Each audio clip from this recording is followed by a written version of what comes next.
Today we've all gathered in this space carrying our different stories and experiences, different contact perhaps of the criminal justice system and people who are passionate about the criminal justice system. We've got representatives here as I look around from businesses, from charities and organisations who work with people in prison through the gate, members of both the House of Commons and the House of Lords, people who have lived experience of prison and reintegration, campaigners here who campaign for many different things, coaches who work with prison leavers, and many more. I do want to offer a particular warm welcome to Lord Timpson today. Thank you so much for being here. Lord Timpson has been Minister of State for Prisons, Probation and Reducing Reoffending since only June of this year. And I don't think there's a single person in this room who wouldn't say that they met your appointment with sheer delight.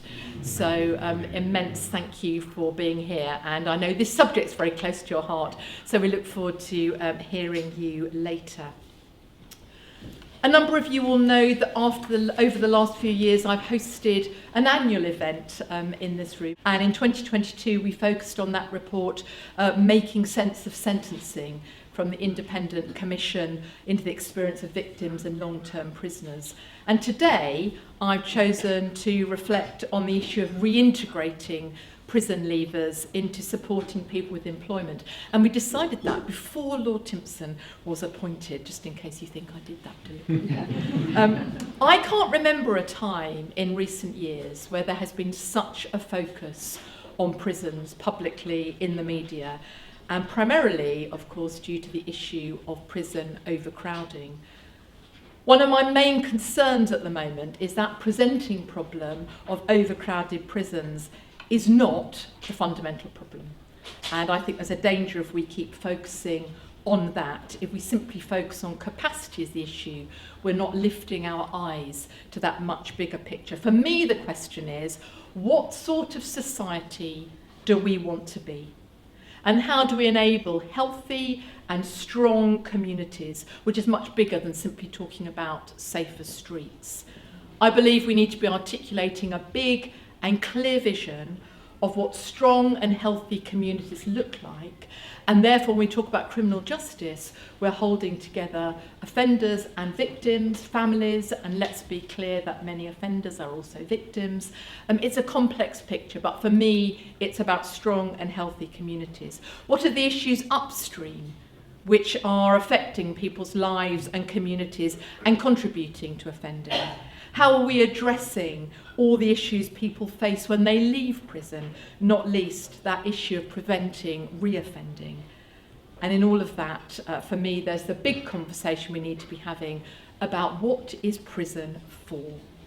And what are we trying to do through sentencing? What might sentencing look like? Because I think unless we address these issues, then the prison crisis will continue to sit in a disconnected box.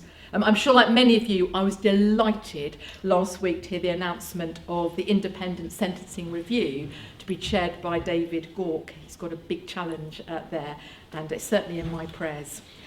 Once we're clear about what prison is for, what we're doing with sentencing, then of course we need to be addressing in all of that what goes on inside our prisons that does or does not enable transformation. I'm not keen on the word rehabilitation, but I might say something about that later.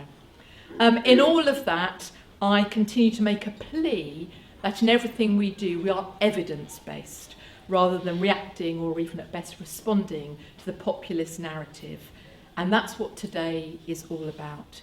Today we're focusing on just one aspect of that through the gate piece.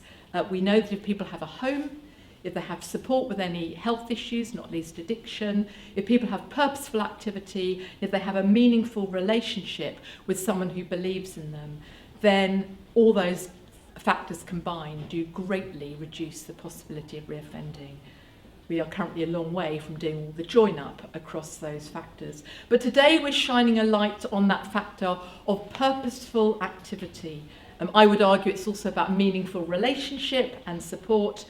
And I do want to be clear that what we're talking about today is not only good for offenders, It's also good for the victims of crime, for families, indeed for whole communities.